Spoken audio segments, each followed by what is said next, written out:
বউকে নাকি ওয়েটারের মতো টিপস দিতে হবে, না হলে নাকি খাবার দিবে না। আপনারা দেখেন কি একটা অবস্থা, কি বলে এটি। এই শোনো শোনো, কি হয়েছে?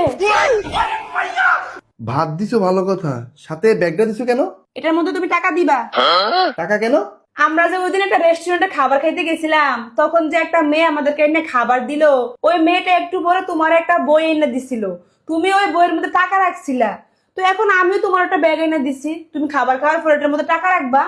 আরে পাগল, ও তো এটা ছিল, আমি ওরে টিপস দিছি। ও আচ্ছা, হোটেলে খাবার খাইছে দেখা এটা টাকা দিলে আলাদা, এরপর আবার মেয়ে খাবার পরিবেশন করছে দেখে এটার জন্য আলাদা করে টিপস দিলা।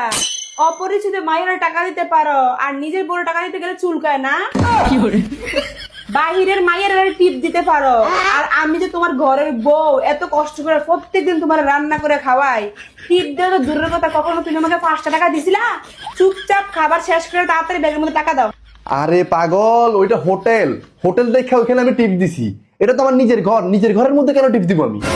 এই বাড়িটা কি তোমার কাছে হোটেলের থেকে কম মনে হইতেছে নাকি?